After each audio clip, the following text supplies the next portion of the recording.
नमस्कार, मैं आस्था श्रीवास्तव और आप देख रहे हैं लोकनाथ। आइए डालते हैं आज की खास खबर पर नजर। ग्वालियर के जयरोग अस्पताल समूह के ट्रॉमा सेंटर आईसीयू अग्निकांड मामले में अब तक 3 मरीजों की मौत हो चुकी है। मृतक के परिजनों का आरोप है कि आग लगने के दौरान जब उन्हें बाहर शिफ्ट किया गया तब ऑक्सीजन न मिलने के चलते उनकी मौत हुई है। इस अग्निकांड में मंगलवार सुबह 8 बजे से देर रात 8 बजे तक 3 मरीजों की मौत हुई है। हालांकि मेडिकल कॉलेज के डीन डॉक्टर आर.के. धाकड़ शिफ्टिंग के दौरान ऑक्सीजन की कमी के चलते मौत की बात को सिरे से नकार रहे हैं। ये वो आग बुझाने के टंगा हुआ था यहाँ पे, उससे बुझाया। उससे बुझाने के बाद फिर पापा को हमने वेंटिलेटर से ऑक्सीजन में से निकाला। ऑक्सीजन से निकाल के यहाँ पे लाए तो 1-2 झटके लगे जोर से और डॉक्टर साहब को बुलाया। फिर उन्होंने अभी तो है ना, उन्होंने डेट घोषित कर दिया है, तो डेट घोषित कर दिया है उन्होंने चेक करके। किस कारण से मौत मान रहे हैं आप? मैं तो यही मानूंगा कि जो ऑक्सीजन हटाएंगे तो सीरियस बात है, वो तो सही है। देखिए, जो 3 मरीजों की दुर्भाग्यपूर्ण मृत्यु की बात कही जा रही है और उस घटना से जोड़ के देखा जा रहा है, ये बात सही नहीं है। मैंने कल भी कहा था, आज भी कह रहा हूँ, स्वयं मैं वहाँ उस जगह तत्काल उपस्थित हो गया था और 10 मरीज़ थे, 10 आईसीयू में ऑक्सीजन में थे।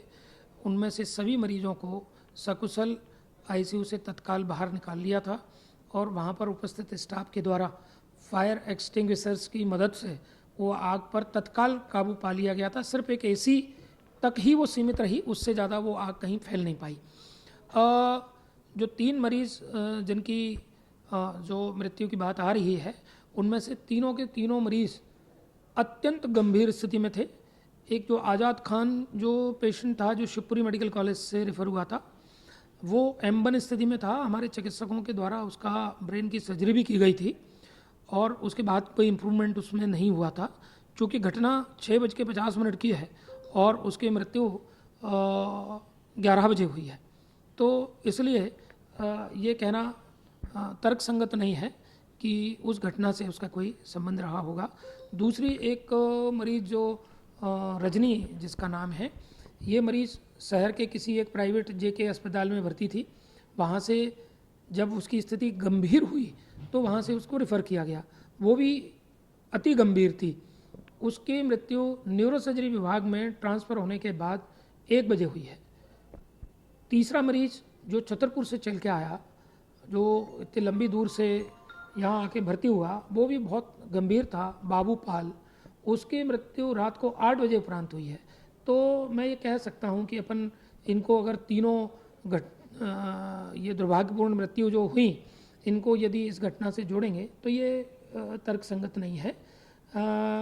मैं ये कह सकता हूँ कि वहाँ पर जो उपस्थित स्टाफ था और चिकित्सक मेरे थे, उन्होंने तत्परता दिखाते हुए आग पर तत्काल काबू पाया। जो एक छत का एक कैसेट एसी था, सिर्फ उसी तक आग सीमित रही और सभी मरीजों को वहाँ से बाहर निकाल लिया गया था। फिर भी इस तरह की जो भी घटना हुई, उसके लिए मैंने एक विस्तृत रिपोर्ट अभी विभाग अध्यक्ष न्यूरोसर्जरी, ट्रॉमा और इमरजेंसी मेडिसिन के इंचार्ज सभी के साथ बैठ के एक रिपोर्ट तैयार की है। दूसरा, जो E&M के अधिकारी हैं, नगर निगम के अधिकारी और PWD, इनके माध्यम से जो फायर और इलेक्ट्रिसिटी है, उनकी भी एक कमेटी अनुरोध करके बनाने पर उसकी भी जांच रिपोर्ट लेंगे। और एक मैंने अपनी एक आंतरिक कमेटी बनाई है, इसमें 5 लोग हैं, 2 प्रशासन से, एक SDM और एक उप पुलिस अधीक्षक हैं। उनके माध्यम से भी इस घटना के बारे में संपूर्ण जांच करके जो भी विस्तृत आएगा उसको हम अधिकारियों को ऊपर अवगत कराएंगे। ऐसे ही वीडियोस को देखने के लिए आप लोकनाथ के YouTube चैनल को सब्सक्राइब करें। साथ ही हमारे अन्य सोशल मीडिया हैंडल्स जैसे कि Facebook और Instagram को भी आप फॉलो कर सकते हैं।